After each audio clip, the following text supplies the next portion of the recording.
que tenemos para este día. Y vamos a irnos al capítulo 1 del libro de Josué, versículo 11.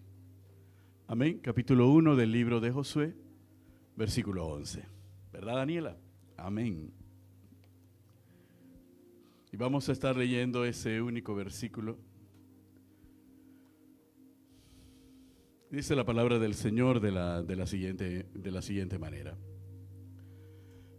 En nombre del Padre, del Hijo y en la comunión del Espíritu Santo, pasad por en medio del campamento y mandad al pueblo, diciendo, preparaos comida, porque dentro de 3 días pasaréis el Jordán para entrar a poseer la tierra que Jehová vuestro Dios os ha dado en posesión. Señor y Dios Padre Todopoderoso, te damos gracias por tu palabra. Glorifica tu nombre una vez más en medio nuestro. Guíanos, ilumínanos y fortalécenos por el poder de la misma, Dios. Señor, prepara nuestros corazones, prepara nuestras mentes, Señor, para hacer tu voluntad, para caminar y actuar conforme a tu voluntad y al propósito que tú has establecido en cada uno de nosotros y en todos nosotros como iglesia tuya. Señor, usa esta vasija de barro como un instrumento de honra en tus manos para bendecir a tu pueblo en el nombre de Jesús. Amén y amén. ¿Podemos sentarnos, iglesia? Amén. Gloria a Dios. ¿Cuántos todavía están llenos del año nuevo? ¿Cuántos ya se le acabó el jamón en la casa? ¿Cuántos ya devoraron lo que quedaba de la rosca? Aleluya. ¿Cuántos han guardado para el mes? Nos decía Stephanie anoche que el mes de enero es el único mes de 60 días. Aleluya. ¿Cuántos han guardado para enero el mes de 60 días? Amén. No, dice amén, amén, dígalo con convicción. Sí, dice, pastor, no nos comimos todo, hemos guardado para aguantar este mes tan largo. ¿Ok?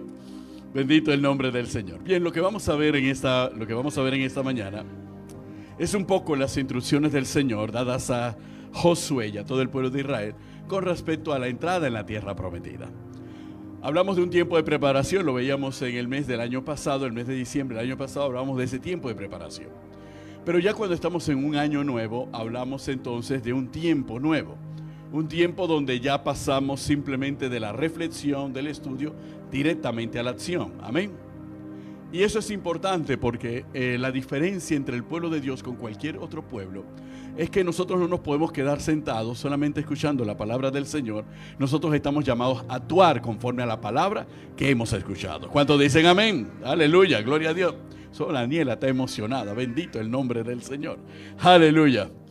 Entonces en este capítulo, Dios le da una serie de instrucciones a Josué con respecto a la tierra prometida. Y Dios le hace instrucciones muy específicas. Dios lleva directamente a Josué de que prepare toda la logística, todo lo que es necesario para entrar en la tierra prometida. Josué, quiero que empieces a ordenar a este pueblo y empieces a preparar a este pueblo en varias dimensiones. Quiero que primero lo prepares desde el punto de vista logístico, que ellos sepan lo que van a necesitar para los primeros días en la tierra prometida. Quiero también que los prepares desde el punto de vista espiritual, que ellos sepan cuál es la condición espiritual en la que ellos deben estar para entrar en la tierra prometida. Quiero, Josué, que también a ellos los prepares para que ellos puedan conocer de antemano qué piensan sus enemigos de ellos.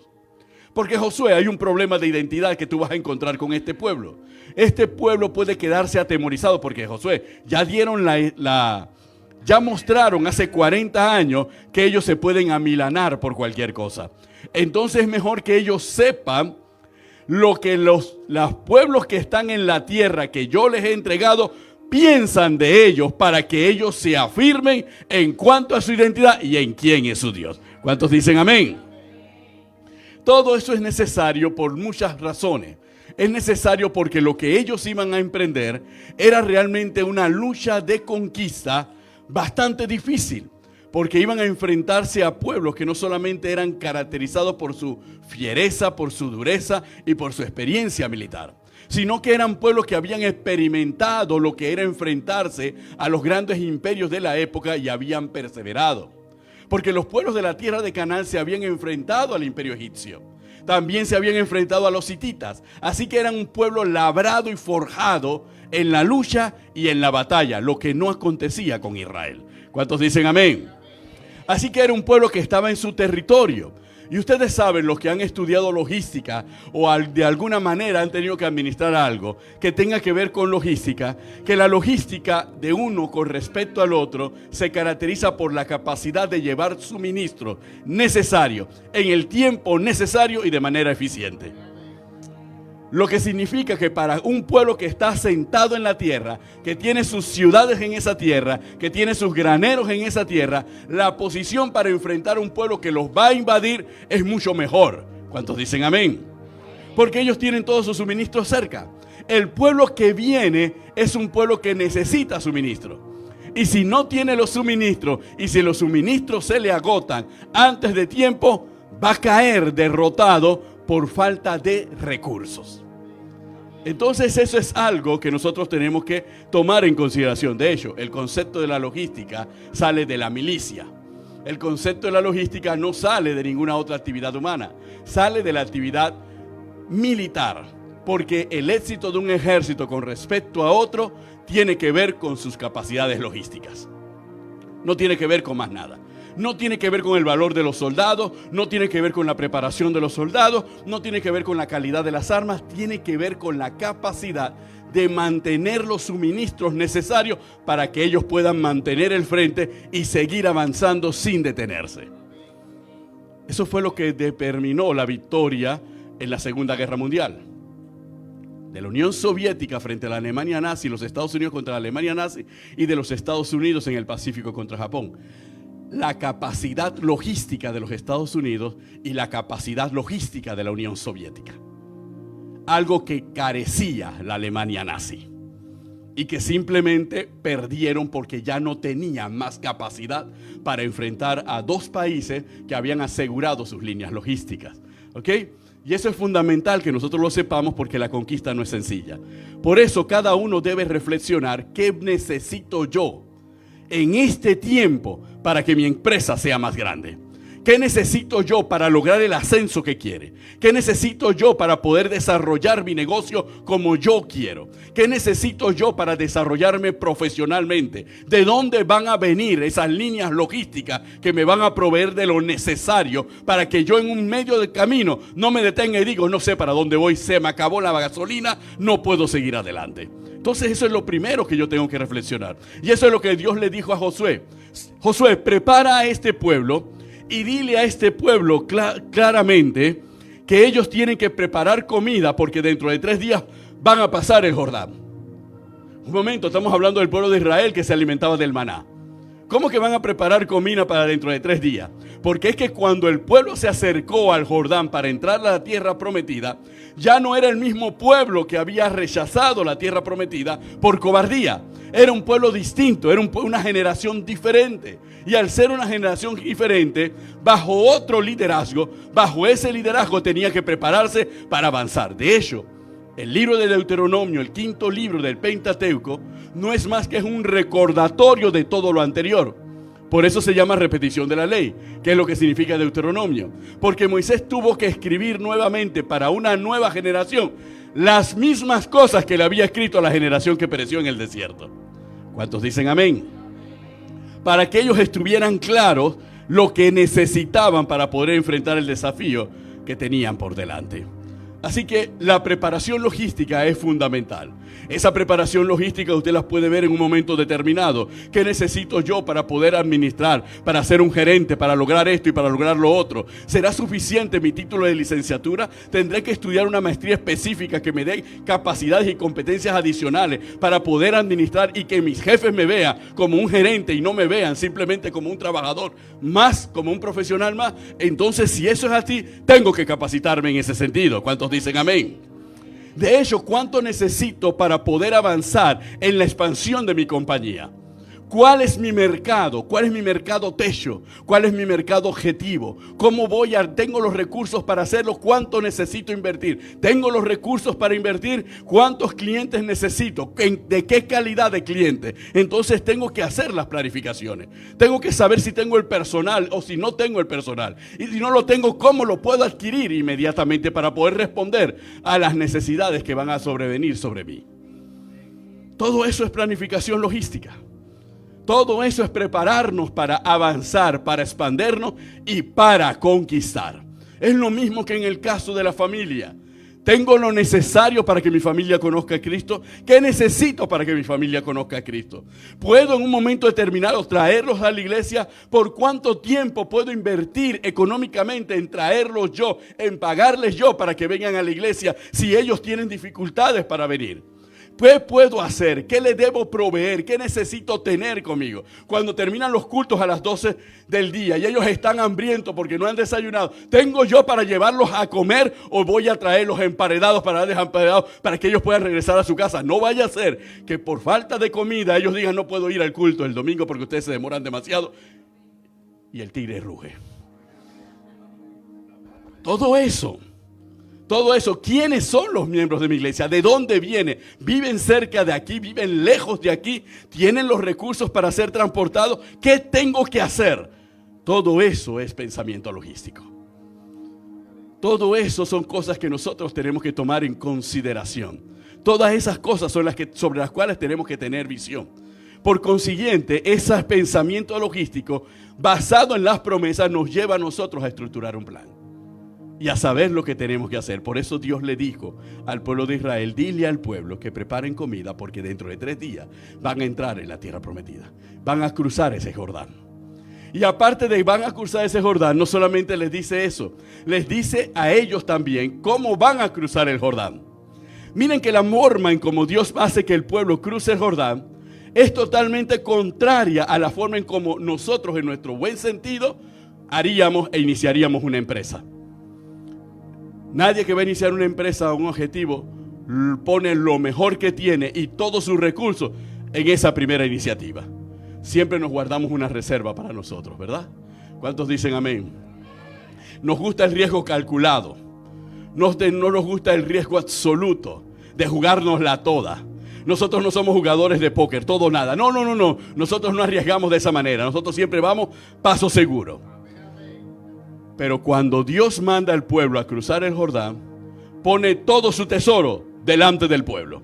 Pone lo más valioso que tiene Israel en el desierto por delante.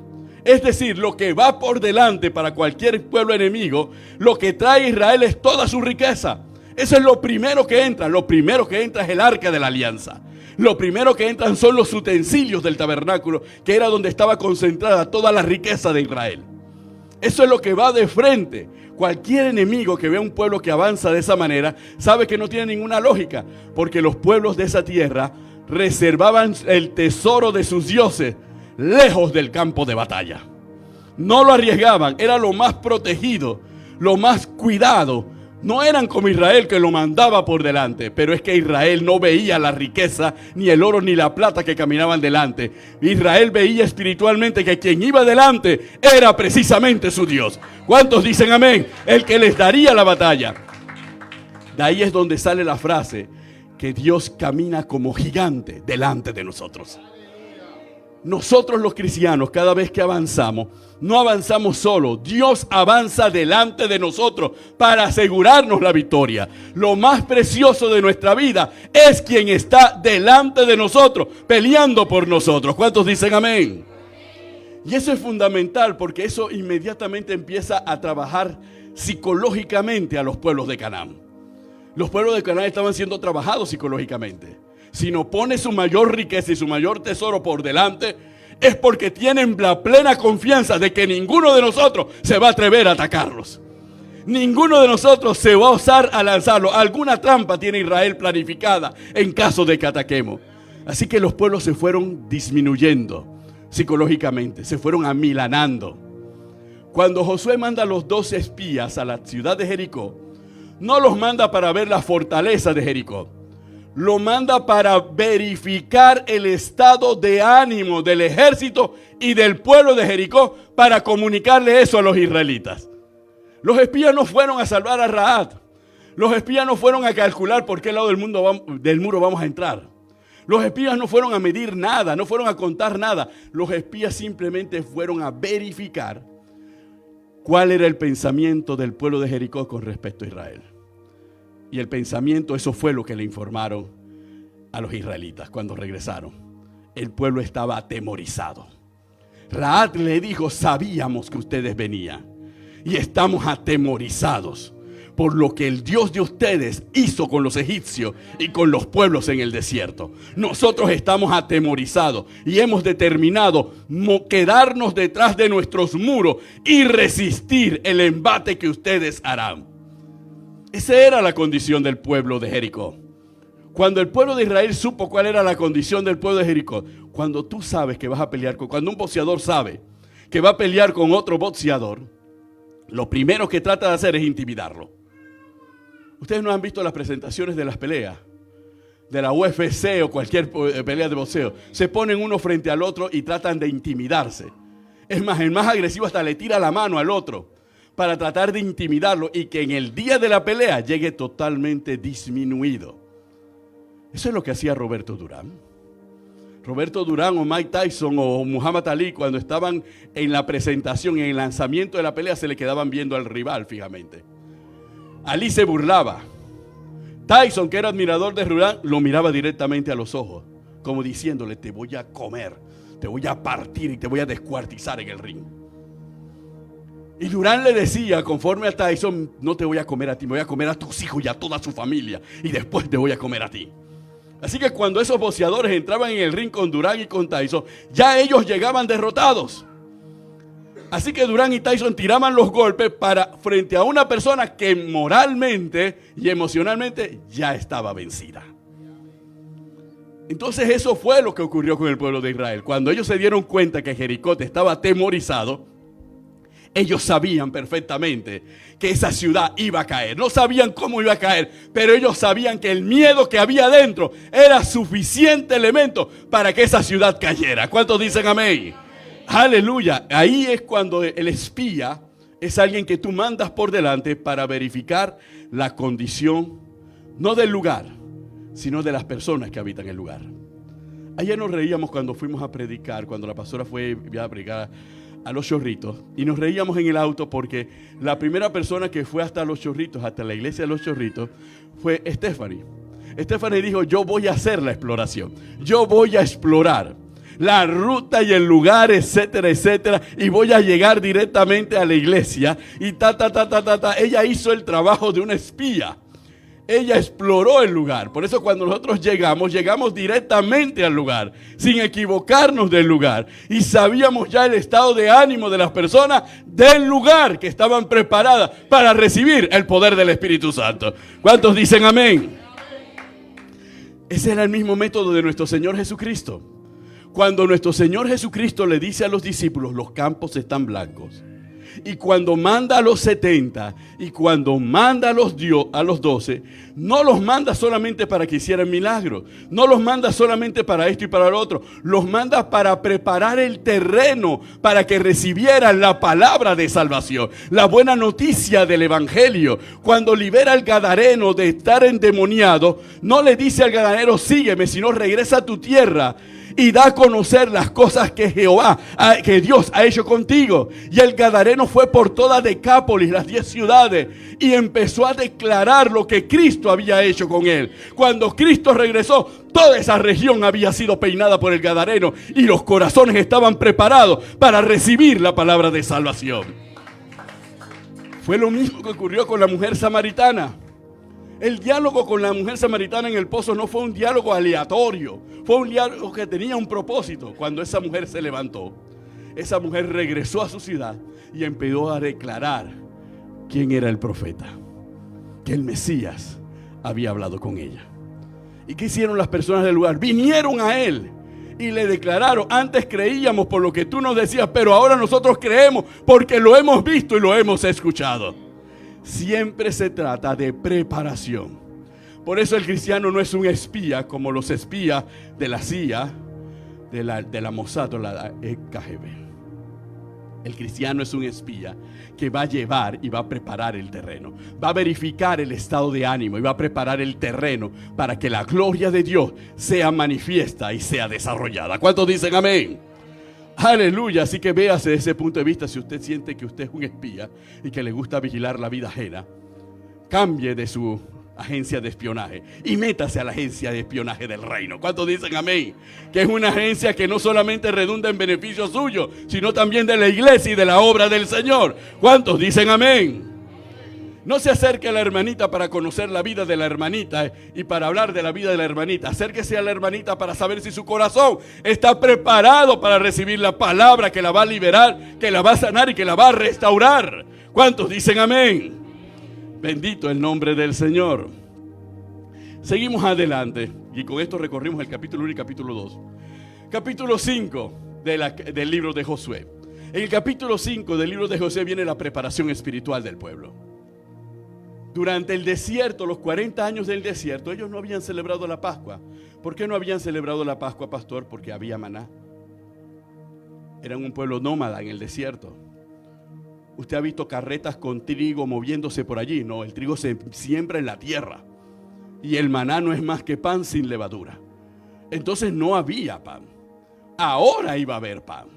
Entonces, y eso es importante porque el hecho de que hubiese pan significaba que ya estaban cultivando. Y si estaban cultivando es que ya estaban preparados para administrar los cultivos que ellos no habían sembrado. Por eso es que después que se celebra la Pascua y después que son circuncidados en Gilgal, cesó el maná. Dios les dijo, ya ustedes ya no son más niños, ya no necesitan maná. Ahora ustedes son hombres. Ahora ustedes van a poseer la tierra, van a cultivar la tierra, van a cosechar la tierra y van a proteger la tierra, así como yo los he cuidado durante 40 años y no les ha faltado nada. ¿Cuántos dicen amén? Pero vámonos a la palabra del Señor. Dice la palabra del Señor de la siguiente manera en el capítulo 5, versículo 1 en adelante. Dice: cuando todos los reyes de los amorreos que estaban al otro lado del Jordán, al occidente, y todos los reyes de los cananeos que estaban cerca del mar oyeron cómo Jehová había secado las aguas del Jordán delante de los hijos de Israel, hasta que hubiesen pasado, desfalleció su corazón, y no hubo más aliento en ellos delante de los hijos de Israel. En aquel tiempo Jehová dijo a Josué: hazte cuchillos afilados y vuelve a circuncidar la segunda vez a los hijos de Israel. Y Josué se hizo cuchillos afilados y circuncidó a todos los hijos de Israel en el collado de Aralot. Esta es la causa por la cual Josué los circuncidó. Todo el pueblo que había salido de Egipto, los varones, todos los hombres de guerra, habían muerto en el desierto por el camino después que salieron de Egipto. Pues todos los del pueblo que habían salido estaban circuncidados, mas todo el pueblo que había nacido en el desierto por el camino después que hubieran salido de Egipto no estaba circuncidado. Porque los hijos de Israel anduvieron por el desierto 40 años hasta que todos los hombres de guerra que habían salido de Egipto fueron consumidos, por cuanto no obedecieron la voz de Jehová. Por lo cual Jehová les juró que no les dejaría ver la tierra de la cual Jehová había jurado a sus padres que nos la daría, tierra que fluye leche y miel. A los hijos de ellos que él había hecho suceder en su lugar, Josué los circuncidó, pues eran incircuncisos, porque no habían sido circuncidados por el camino. Y cuando acabaron de circuncidar a toda la gente, se quedaron en el mismo lugar en el campamento hasta que sanaron. Y Jehová dijo a Josué: hoy he quitado de vosotros el oprobio de Egipto, por lo cual el nombre de aquel lugar fue llamado Gilgal, rodar, hasta hoy. Y los hijos de Israel acamparon en Gilgal y celebraron la Pascua a los 14 días del mes por la tarde en los llanos de Jericó. Al otro día de la Pascua comieron el fruto de la tierra, los panes y levadura, y en el mismo día espigas nuevas tostadas. Y el maná cesó el día siguiente. Desde que comenzaron a comer del fruto de la tierra, y los hijos de Israel nunca más tuvieron maná, sino que comieron de los frutos de la tierra de Canaán aquel año. Entonces Dios le hace, porque al quitar el oprobio, la circuncisión significa quitar el oprobio de Egipto. Quitar aquello que los marcaba como esclavos. Quitar aquello que marcaba su personalidad y su mentalidad como esclavo. Y darle la mentalidad y la identidad del pueblo de Dios. Eso era la circuncisión. Ahora nosotros no tenemos una circuncisión física. Ahora tenemos una circuncisión del corazón. No hecha por nosotros, sino hecha por la mano de Dios a través de nuestro Señor Jesucristo. Quiere decir que cuando nosotros estamos plenamente preparados para esta tierra prometida, porque ya nuestros corazones han sido circuncidados por Cristo Jesús. ¿Cuántos dicen amén? Porque al final nos enseña Pablo que la mejor circuncisión no es la de la carne, sino la del corazón. Porque esa es la circuncisión más difícil de lograr. Y ese es el empeño que tú y yo tenemos que tener en este tiempo. Que nuestro corazón esté circuncidado. Que el oprobio no exista en nuestro corazón, en nuestra mente. Que no exista la mentalidad del mundo, que no exista la mentalidad de derrota, que no seamos hombres y mujeres sin identidad en Cristo Jesús, sino que sepamos cuál es nuestra identidad y sepamos que nuestros enemigos nos temen más a nosotros de lo que nosotros pensamos. ¿Cuántos dicen amén? Aleluya, bendito el nombre del Señor. Y ese fue el símbolo, y ellos empezaron y celebraron la Pascua y cesó el maná. Jamás Israel volvería a comer el maná. Muchos de los que estamos aquí hemos sido alimentados por el maná de Dios. Muchos de los que estamos aquí hemos vivido nuestros desiertos. Pero en esos desiertos no hemos fallecido. Estamos todavía vivos. El desierto pudo haber sido doloroso para muchos de nosotros. Y ciertamente, y no lo podemos negar, lo fue. Y para algunos que todavía están en él, lo es. Sigue siendo doloroso. Pero la mano del Señor no se ha cortado para bendecirnos, aún en medio del desierto. Aún en medio del sufrimiento, Dios nos ha respondido. Dios ha contestado nuestras oraciones. Dios nos ha sostenido. Dios nos ha sustentado, aún en ese desierto. Eso significa que su maná nos ha sustentado. Pero en la tierra prometida, nosotros vamos a cosechar. ¿Cuántos dicen amén? Porque hemos sido preparados para cosechar. Hemos sido preparados por Dios mismo para poder trabajar esa tierra que Él pone en nuestras manos. Él nos enseñó. Él nos enseñó cómo manejar las experiencias. Él nos enseñó cómo manejar el dinero. Él nos enseñó cómo administrarlo.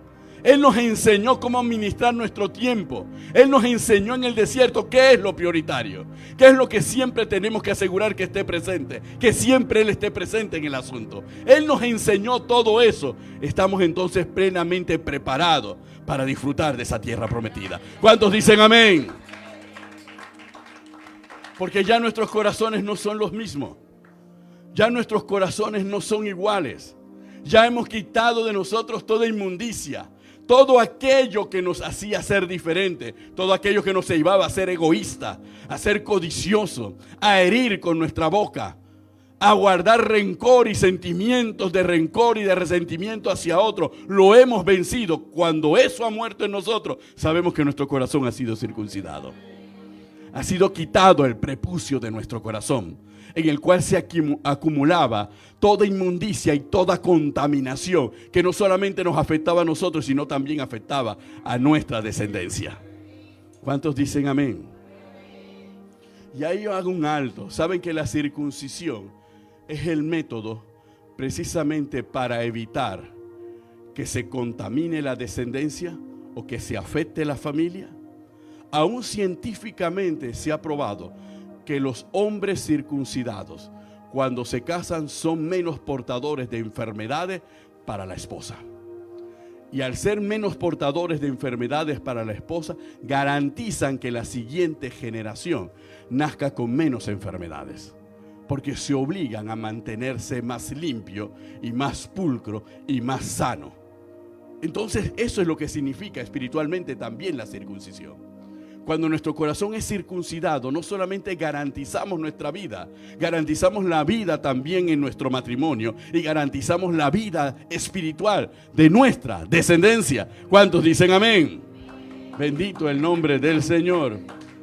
Pero pastor, yo soy mujer y no tengo prepucio. Bueno, pero usted comprende el concepto, amén. Gloria a Dios, aleluya. No vamos a entrar en detalle. Bendito el nombre del Señor. En el capítulo 3, versículo 5, de ahí del libro de Josué, la palabra del Señor nos dice de la siguiente manera. Versículo 5. Y José dijo al pueblo: santificaos, porque Jehová hará mañana maravillas entre vosotros. Entonces nosotros tenemos que santificarnos. ¿Cuántos se están santificando? Después de comer jamón durante todo diciembre, ¿cuántos se están santificando? Aleluya. Después de darle rienda suelta a la gula, ¿cuántos se están santificando? Aleluya. ¿Cuántos han dicho: ahora sí en enero voy a empezar la dieta? Aleluya, porque tengo que santificar mi cuerpo. Porque he aumentado de libras y esta barriga me aprieta. ¿Cuántos lo dicen? Aleluya. ¿Y cuántos realmente lo están haciendo? Es que santificarnos implica cambiar, ponernos a tono, bajo control de todas las situaciones, guardados. Bueno, tú viniste santificándote de mí. Aleluya, bendito el nombre del Señor. Gloria a Dios. Tenemos que hacerlo, es necesario. Y también tenemos que ser previsores. Tenemos que aprender a guardar. Muchas en Panamá, Osmar, guardan el hueso y el cuero del jamón.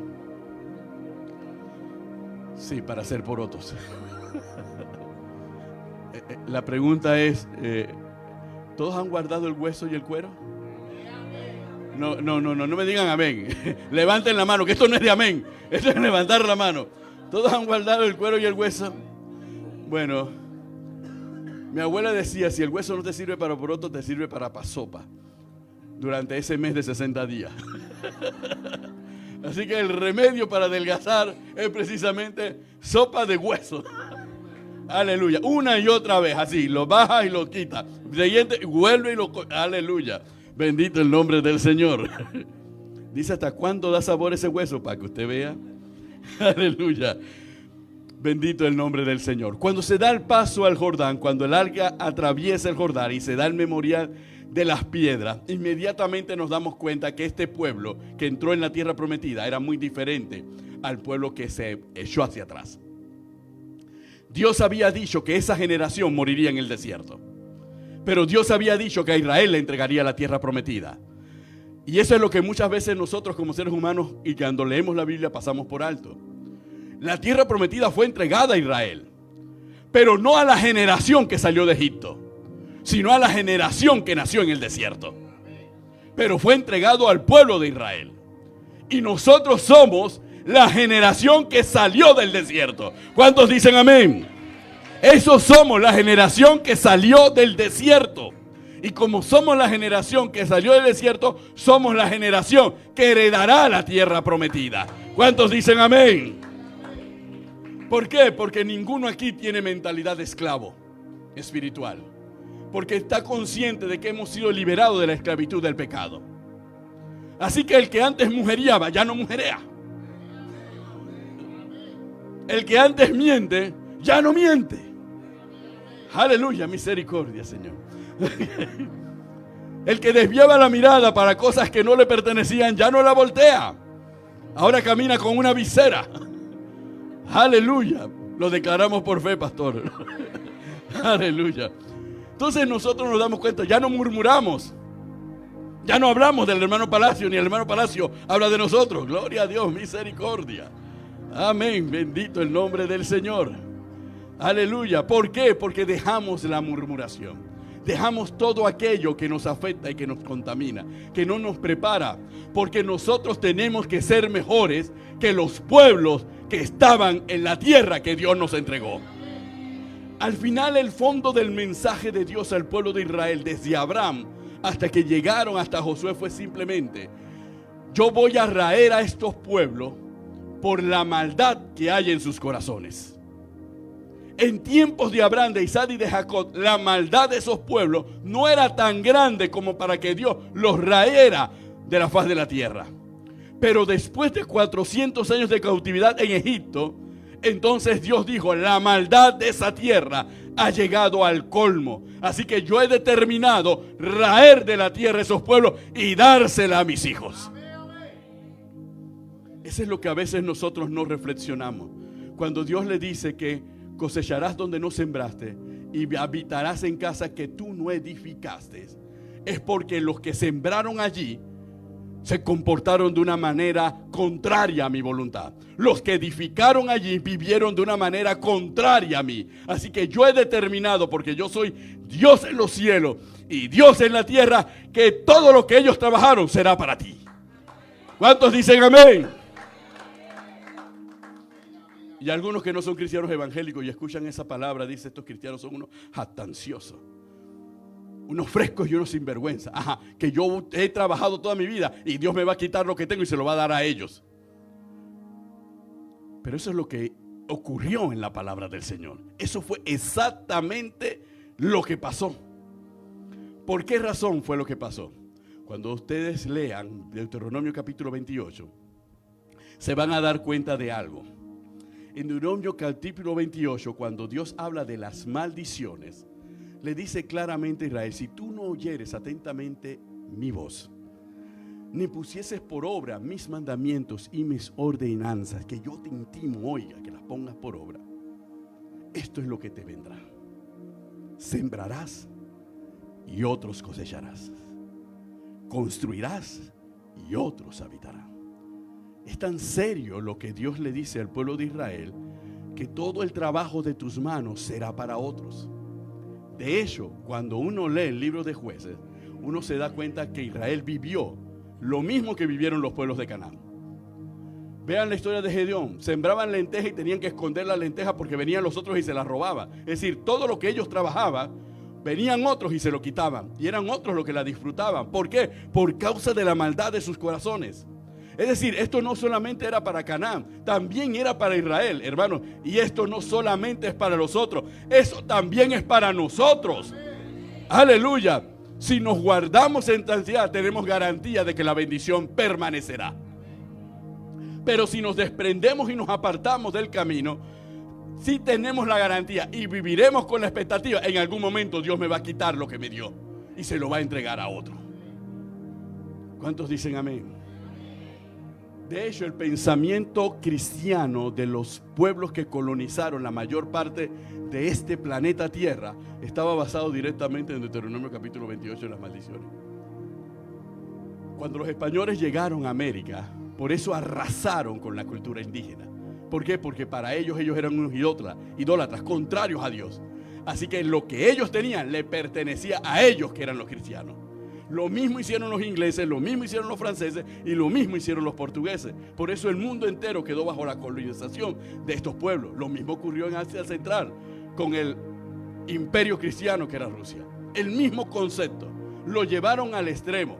Ellos consideraban que ellos le pertenecía todo porque ellos servían a Cristo y servían al Dios Todopoderoso, y los demás eran unos idólatras, basado en ese principio. Pero ese principio no es algo que se puede gestar por voluntad de hombre. Ese es un principio que se gesta por la voluntad de Dios. ¿Cuántos dicen amén? Cuando tú y yo nos guardamos y nos consagramos para el Señor y ponemos por obra sus mandatos y sus ordenanzas, tenemos la garantía de que Dios nos bendecirá. Tenemos la garantía de que Dios nos prosperará. Tenemos la garantía de que Dios abrirá puertas de bendición delante de nosotros y nadie la podrá cerrar. Tenemos la garantía de la sobreabundancia. Tenemos la garantía de que Dios nos dará la capacidad para poder administrarla y multiplicarla. ¿Cuántos dicen amén? Bendito el nombre del Señor. Pero eso es verdad, pastor. Sí, es verdad. Uno la ha experimentado. Y uno se da cuenta, no es que seamos mejores que nadie. No es que seamos más perfectos que nadie. No es que seamos superiores a nadie. Es que si guardamos la obediencia a Dios, Dios nos va a bendecir. ¿Y de dónde vendrá la bendición? De quienes no guardaron el honor y el respeto al Dios Todopoderoso. ¿Cuántos dicen amén? Aleluya, bendito el nombre del Señor. Ahora usted no ande por ahí acercándose a una persona. Esta persona me parece bien pecadora. Pero le ha ido bien. Así que voy a pegarme ahí, le voy a pedir al Señor: Señor, yo merezco todo lo que haga, porque yo me guardo para ti. No caiga en ese fariseísmo, tampoco las cosas funcionan así. Amén, bendito el nombre del Señor. Denle un aplauso al que vive y reina por los siglos de los siglos. Otro aspecto que se da dentro de ese primer periodo es que se tiene que afirmar el liderazgo. Diga, el liderazgo se tiene que afirmar. Ajá, usted que es líder, el liderazgo se tiene que afirmar. ¿Y qué es el liderazgo? Aquellos que están conscientes de los pasos que tienen que dar hacia adelante. Aleluya. Y están dispuestos a dar los pasos que corresponden. Quiere decir que para poder entrar en la tierra prometida, el liderazgo se afirma. Y si el liderazgo se afirma, la unidad se consolida. Dentro del pueblo de Israel, cuando entraron a la tierra prometida, no había ningún traidor. Todos estaban alineaditos hasta que llegó Acán. Cuando llegó Acán, llegó el primer traidor. no tenía que tomar nada de lo que era impuro, de lo que era pagano, y lo tomó. Y eso trae maldición en el campamento. Israel pierde su primera batalla. Y cuando pierde su primera batalla, la unidad, la afirmación del liderazgo y la unidad que dependía de esa afirmación tenía que ser garantizada. Y en esto, hermano, Dios no negocia. Dígale que está a tu lado. Dios no negocia su liderazgo ni la unidad de su iglesia. No la negocia. Por eso Acán termina. Si el problema era Acán, se va Acán y toda su familia. Dios no negocia. Porque lo más importante es la tierra prometida. Tuya, tuya, tuya, tuya y mía. Y si por alguien se pierde la tuya, la tuya, la tuya y la mía, ese tiene que ser raído de la tierra. Así mismo se lo dice Dios. Parecen palabras duras, ¿verdad? Pastor, se ha vuelto un nazi aquí en el altar. Ya dándola. No. Es que Dios trabaja de la misma manera. Actúa de la misma manera. Por eso todos tenemos que estar alineados a la voluntad del Señor. Todos vamos hacia la derecha. Todos vamos hacia la derecha. Y no es porque no nos gusten los comunistas. No es por eso. Es solamente un ejemplo. ¿Ok? Si todos vamos hacia la derecha, todos vamos hacia la derecha. No es que alguien va a levantar. No, yo me voy para la izquierda. O yo me quedo en el centro. No, todos vamos en la misma dirección. Amén. Porque es fundamental. Eso es el pueblo de Israel conquistando la tierra prometida. Después que ellos conquistan la tierra prometida, se reparte la tierra prometida. Miren que tres tribus se habían conquistado antes del río Jordán. Pero habían jurado a Moisés que ellos apoyarían a sus hermanos para que sus hermanos también tuvieran su heredad. Y esas tribus, después que cuando entraron y cruzaron el Jordán, acompañaron al resto de sus hermanos de las otras tribus a conquistar. Y no regresaron a su heredad hasta que sus hermanos hubiesen obtenido lo que a ellos también les correspondía. Esto no es, quítate tú para ponerme yo, o me salvo yo y muérete tú. No, es que tú vas a conquistar, pero tú vas a poder ayudarla a ella también a conquistar, y a él también a conquistar, y a ella también a conquistar. Porque somos un pueblo y andamos en unidad. Porque no podemos disfrutar de las bendiciones que Dios nos va a dar si nuestro hermano no ha alcanzado la que les corresponde. ¿Cuántos dicen amén? Por eso la unidad significa ausencia de egoísmo. No puede haber egoísmo. Si tú no estás bien, Karina, yo no puedo estar bien. Si Osmar no está bien, yo no puedo estar bien. Si ninguno de ustedes está bien, yo no puedo estar bien. Ninguno de nosotros puede estar bien si el hermano está pasando necesidad. Si el hermano todavía no ha logrado el cumplimiento de la promesa de Dios para su vida y para su familia. Eso es lo que nos enseña la conquista de la tierra prometida. Por eso es que el egoísmo no cabe en un periodo de conquista. No cabe en la tierra prometida. El juegavivo no cabe en la tierra prometida. El robarle la bendición al otro tampoco cabe en la tierra prometida. Porque somos un solo pueblo. ¿Cuántos dicen amén? Bendito el nombre del Señor. Pónganse de pie, iglesia.